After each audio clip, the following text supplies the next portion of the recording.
Every single morning, you are given something incredibly powerful, a fresh start. But most people waste it. They wake up and immediately react, checking their phones, scrolling through other people's lives, letting the world decide how they should feel. And without realizing it, they've already lost control of their day, before it even begins. But the truth is, successful people don't start their day by accident. They start it with intention. Because a morning routine is not about habits.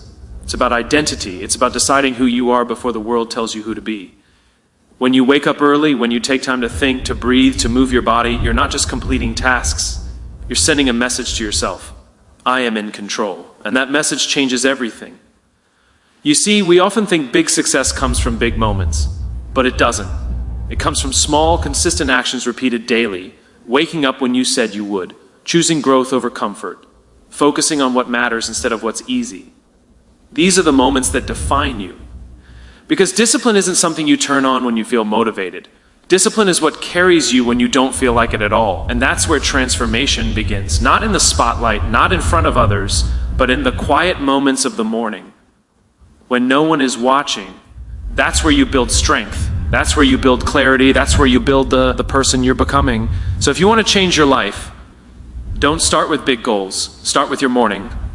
Start with your why, because without it, everything else becomes noise. Most people wake up every day and immediately jump into action, checking messages, rushing through tasks, reacting to demands, but they have no clear reason driving any of it. They are busy, but not purposeful. And that's the difference. When you don't know your why, even the smallest task feels heavy. You procrastinate, you hesitate, you lose energy quickly. But when your why is clear, something shifts inside you. Suddenly, the same tasks carry meaning.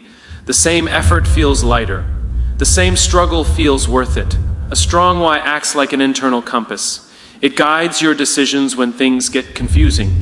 It keeps you moving when motivation fades. Because motivation is unreliable. It comes and goes depending on how you feel. But purpose is steady. Purpose doesn't disappear just because you're tired. Purpose doesn't negotiate with excuses. It demands action even on the days you don't feel ready. Think about this. People with a clear sense of purpose are significantly more likely to stay consistent with their goals. Studies have shown that individuals who connect their actions to a deeper meaning are far more resilient under pressure. They don't quit as easily and they recover faster from setbacks. Why? Because they're not just working for results. They're working for something that matters to them on a deeper level. When you start your day by reconnecting with your why, you are doing more than just preparing for the day. You are aligning your identity. You are reminding yourself of who you are and what you stand for. And that changes how you show up. Instead of reacting, you lead. Instead of drifting, you move with direction. Instead of doubting, you act with confidence. Without a why, discipline feels like punishment.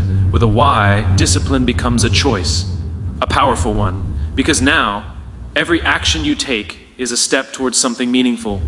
Waking up early is no longer a struggle, it's an investment. Working hard is no longer exhausting, it's necessary. Growth is no longer optional, it's part of who you are becoming. Your why doesn't have to be perfect. It doesn't have to be grand or impressive. It just has to be real. It has to matter to you. It could be your family, your future, your desire to prove something to yourself, or your need to create a better life. Whatever it is, it must be strong enough to pull you forward when everything inside you wants to stay comfortable. Because comfort is the biggest enemy of progress. And without a strong reason to move, comfort will always win. You'll choose the easy option. You'll delay the hard decisions. You'll settle for less than what you're capable of. But when your why is strong, comfort loses its power. You begin to choose growth, even when it's uncomfortable. You begin to take action, even when it's difficult. Every morning gives you a choice. You can either drift through the day, reacting to whatever comes your way, or you can take control by grounding yourself in your purpose. That moment, right at the start of your day, is where everything begins. It's where direction is set. It's where energy is created. It's where identity is reinforced. Clarity creates confidence, and confidence drives action. And action, repeated daily, creates results. Consistency builds identity, because what you do every day matters far more than what you do once in a while. People often wait for a big moment, a surge of motivation, or the perfect time to take action. But that moment rarely comes. And even when it does, it doesn't last. What actually shapes a person is not intensity, it's repetition. It's the small actions done daily that slowly carve out who you become. There's a powerful truth backed by behavioral research. Nearly 40 to 50% of what you do every day isn't a conscious decision, it's habit. That means almost half of your life is running on autopilot. So if your habits are weak, your identity becomes weak.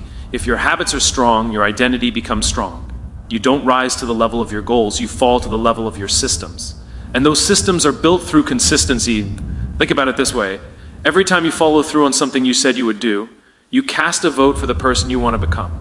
When you wake up early, even when it's hard, you reinforce the identity of someone who is disciplined.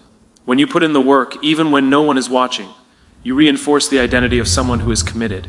And when you stay consistent, especially on the days you don't feel like it, you build trust with yourself.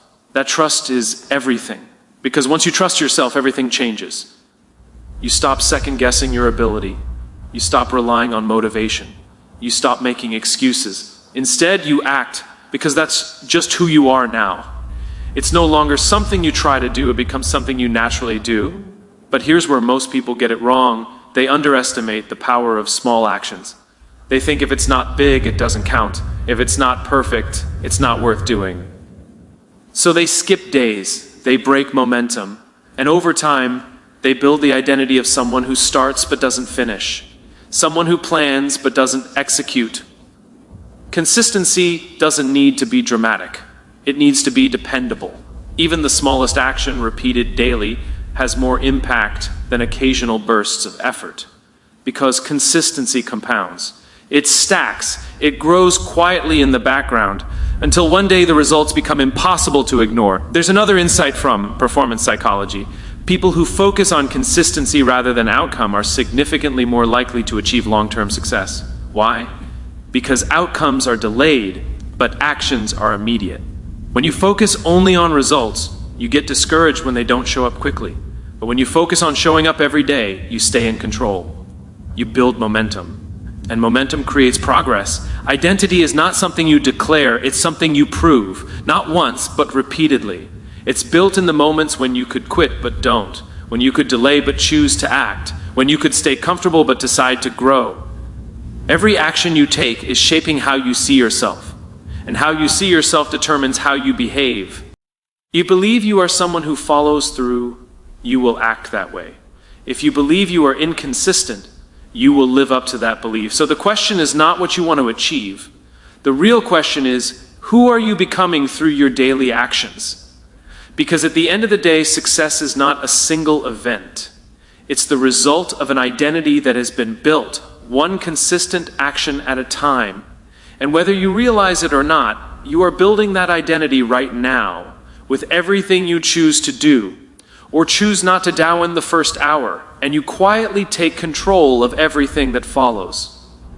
Most people don't lose their day at night, they lose it in the first 60 minutes after they wake up. That window is small, but it's powerful. It's where your mind is most impressionable. Your energy is being set, and your direction is either chosen or abandoned. There's a compelling insight from performance and productivity research. Your brain operates at peak clarity shortly after waking, especially before it becomes overloaded with decisions, notifications, and external input. Decision fatigue builds as the day progresses, which means the earlier you take control, the stronger your decisions will be. In simple terms, the first hour carries disproportionate weight. It doesn't just start your day, it programs it. Yet most people give that hour away without realizing it. They wake up and immediately react. They check their phone, scroll through content, absorb other people's priorities, and before they even stand up, their focus is scattered. Studies show that the average person checks their phone within minutes of waking, triggering a cycle of distraction that can reduce focus for hours afterward. That one habit alone can hijack your mental clarity before your day even begins. When you win the first hour, you break that cycle. You shift from reacting to leading. Instead of letting the world decide your mood, your pace, and your focus, you decide it yourself. And that decision creates momentum. Momentum is everything. Because once you start the day with intention, whether it's movement, reflection, planning, or learning, you create a chain reaction. One good decision leads to another. One focused action leads to more clarity, and suddenly you're not forcing productivity, it's flowing naturally. there's also a psychological effect at play. When you complete even a small intentional task early in the morning, your brain releases a sense of progress and control. That feeling reinforces confidence, and confidence fuels action. On the other hand, when you start your day passively, you create a subtle sense of being behind, even if you don't consciously notice it. That feeling lingers, and it shapes how you approach the rest of your day. Winning the first hour doesn't require something extreme. It requires something intentional. It could be as simple as sitting in silence for a few minutes, organizing your thoughts, moving your body, or setting clear priorities. The activity itself matters less than the mindset behind it. The goal is not perfection. The goal is control. Because control is what most people are missing. They don't lack time, they lack direction. They don't lack ability, they lack structure. And the first hour is where both direction and structure are established. There's a reason high performers guard their mornings so carefully. It's not because they have more time than everyone else. It's because they understand the leverage of that time. They understand that if they can win early, they don't have to fight as hard later. And here's the deeper truth. When you consistently win the first hour, you begin to change how you see yourself. You stop identifying as someone who struggles to get started. You start identifying as someone who leads their day. That shift in identity influences everything, from your work ethic to your decisions to your resilience under pressure. The first hour is not just about productivity. It's about ownership. It's about proving to yourself every single day that you are in control of your time, your energy, and your direction. Because once you take control at the beginning, the rest of the day doesn't feel like something you have to survive. It becomes something you are actively shaping with intention, focus, and purpose and discipline over motivation. Because motivation is unreliable, inconsistent, and often disappears the moment things become difficult. It feels powerful in the beginning. It gives you a burst of energy, a sense of excitement, a temporary belief that you can do anything. But the problem is, motivation is emotional, and emotions change. Some days you feel ready, focused, and driven. Other days you feel tired, distracted, and unmotivated. If your actions depend on how you feel, your progress will always be unstable. There's a powerful insight backed by behavioral science. People who rely on structured habits and disciplined routines are significantly more consistent than those who depend on motivation alone. In fact, studies suggest that a large portion of daily behavior is automatic, driven by habit rather than conscious decision-making. That means the more you rely on discipline, the less energy you waste deciding whether or not to act. You remove the debate. You remove the hesitation. You simply do what needs to be done. Motivation asks, do I feel like doing this today? Discipline says, it doesn't matter, do it anyway. That shift is everything. Because the moment you stop negotiating with your feelings, you take control. You no longer wait for the perfect mood or the perfect moment. You act, regardless of circumstances. And that's where real progress begins. Think about it. If you only worked hard on the days you felt motivated, how often would you actually show up? Maybe a few times a week. Maybe less. But success doesn't come from occasional effort. It comes from consistent action over time. And consistency is built on discipline, not emotion. There's also a neurological advantage to discipline. When you repeatedly follow through on actions, even when you don't feel like it, you strengthen neural pathways associated with self-control and resilience. Over time, what once felt difficult becomes normal. What once required effort becomes automatic. This is how discipline turns into identity. Not through intensity, but through repetition. Another critical factor is delayed gratification. Research consistently shows that individuals who can delay immediate comfort for long-term gain tend to achieve higher levels of success in multiple areas of life. Discipline is the mechanism that makes delayed gratification possible. It allows you to choose the harder path now because you understand the value it creates later. Without discipline, comfort will always win. You'll choose sleep over growth, distraction over focus, ease over effort. And while those choices may feel good in the moment, they slowly build a pattern of avoidance. Over time, that pattern becomes your default behavior. And that behavior shapes your results. But when discipline becomes your standard, everything changes. You begin to act based on commitment, not convenience. You start showing up even when it's hard, even when it's boring, even when no one is watching.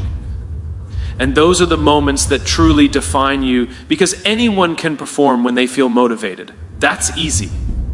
But very few people can perform when they don't feel like it. That's rare. And that's where separation happens. Discipline is not about being perfect. It's about being dependable. It's about building a system where your actions are not controlled by your emotions, but guided by your values and your goals. It's about creating a standard for yourself that you follow no matter what.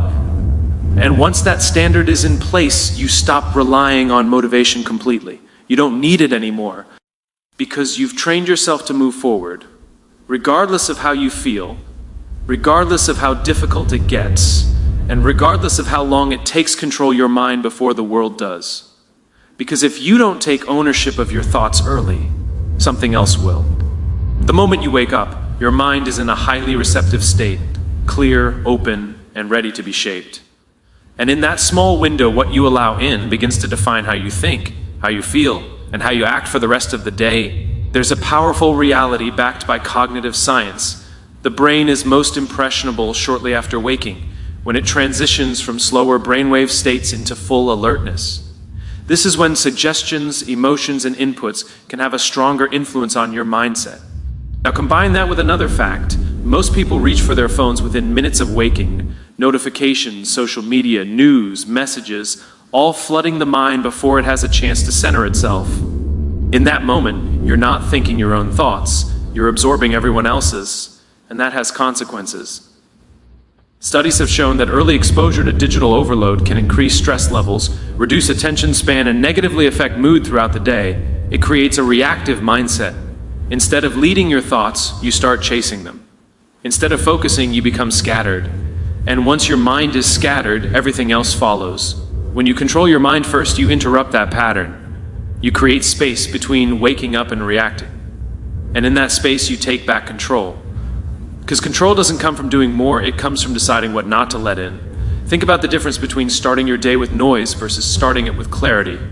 Noise pulls you in every direction. It fills your head with distractions, comparisons, and urgency that isn't even yours. Clarity, on the other hand, anchors you. It allows you to focus on what actually matters. It gives you direction before the world starts demanding your attention. There's also a deeper psychological effect. When you begin your day by choosing your thoughts, whether through reflection, silence, or intentional focus, you reinforce a sense of control, and that sense of control reduces anxiety. It increases confidence. It makes you less reactive to external pressure because you've already grounded yourself internally. Without that control, your environment becomes your master. Every notification becomes a command. Every opinion becomes a distraction. Every piece of information competes for your attention. And before you realize it, your day is no longer yours. It's a response to everything happening around you. But when you train your mind early, you build resistance.